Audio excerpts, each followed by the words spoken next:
you I don't know, I'm Isaac, Luke's single brother. Single meaning two things. I am his only blood sibling, only blood sibling. And after last night, I'm sure you all are aware, after all the jokes that were made, I'm not currently dating anybody. And I need to clear the air about that. I haven't been single my entire life. Sometimes things just don't work out. You learn and you move on. And, that's not at all how I wanted to start this. I had to make some changes yesterday because of the toast. I wanted to begin by, first of all, thanking the staff and the service people here, the cooks, everybody. This place it really is a paradise. I've obviously never been here before. It's great. The meals have been fantastic. The service has been unreal. So thank you, first of all.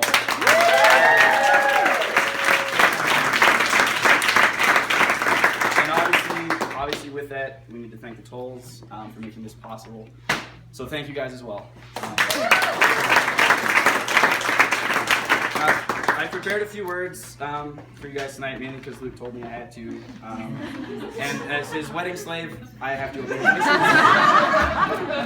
So here I am, with a light in my face. Okay, why are we all here? It's not because we wanted to take a vacation. It's not because we all wanted to see family and old friends and meet some new ones. It's not even because we wanted to drive our cars down a severely unpaved road full of millions and millions of potholes, dodging falling boulders from the cliffs, to hang out in the middle of nowhere for a few days with no cell service, and attend a wedding that could have much easily been held in a huge city for much less money. No, it's not. It's not because we wanted to do any of that. It's because for some reason we all love Hannah and Luke, or maybe just Hannah.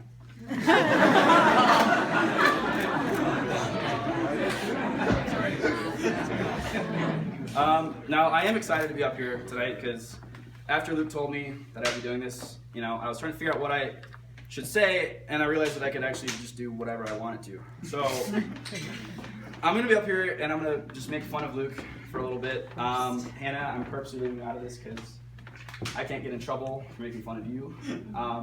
And after today, you're actually legally obligated to put up with his crap on a daily basis. So I figure that's punishment enough for one person. So,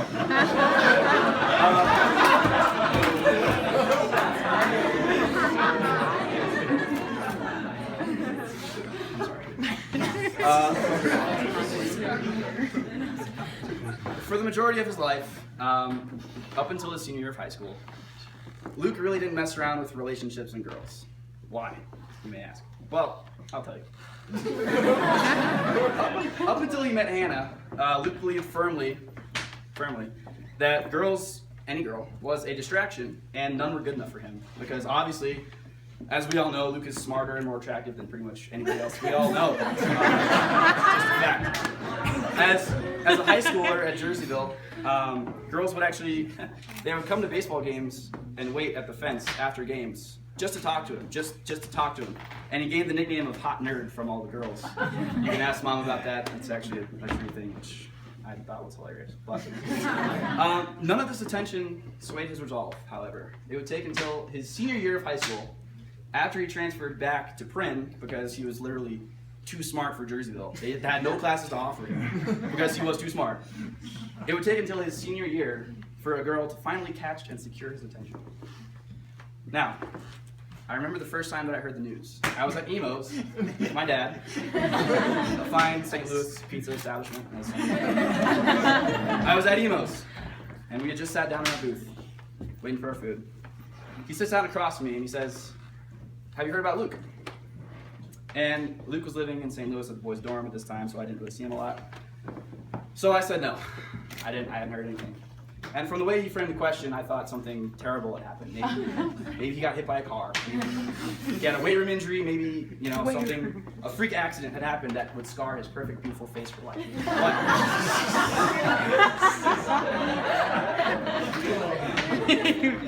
nothing of the sort had happened, of course. My dad told me that Luke had met a girl. And my ears perked up immediately. Because I anticipated a hilarious joke coming out.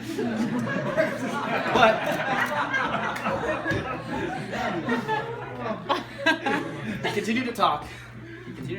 And he explained to me that Luke had confided in our mom that he thought maybe this girl was the one. And my hopes of a good joke began to vanish. And so I asked, who this angel of a girl might be. And he told me Hannah Toll. And I sat in silence for a few moments. And then, to be honest, I got a little upset.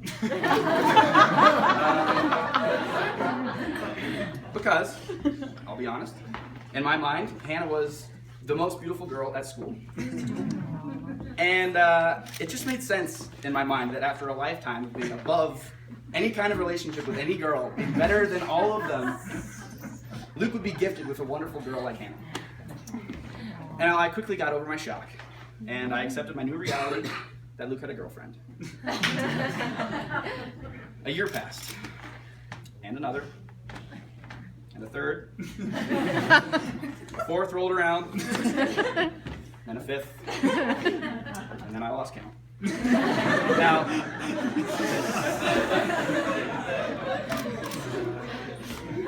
Now, as is custom in our family, I was the last to hear the news that Luke had decided to propose.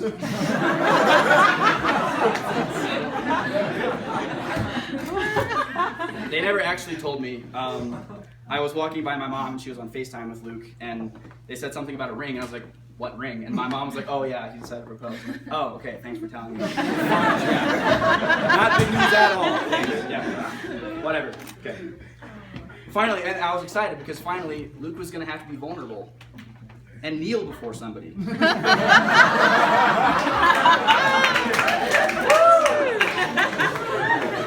And be vulnerable to have his heart shattered in a million pieces if she said no. But, of course, the proposal and this wedding were and are mere formalities, as Luke and Hannah have been a perfect match from the day they met. Now, on a more serious note, I want to talk directly to you guys, and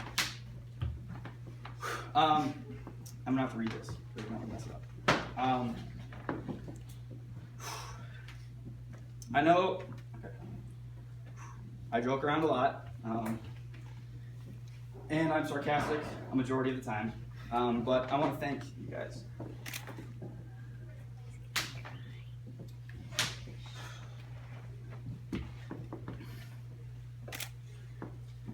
I want to thank both of you.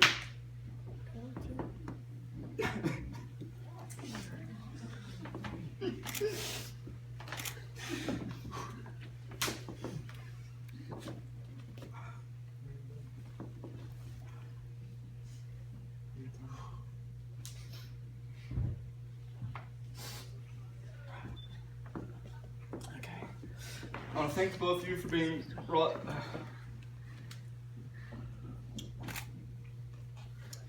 reliable people I can always count on to vent about anything and everything, especially past and present girl issues that I can't figure out.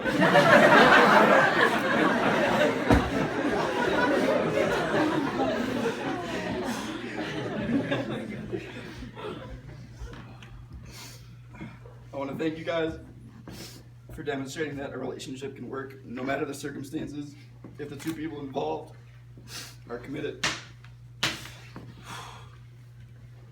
You guys spent college several hours apart.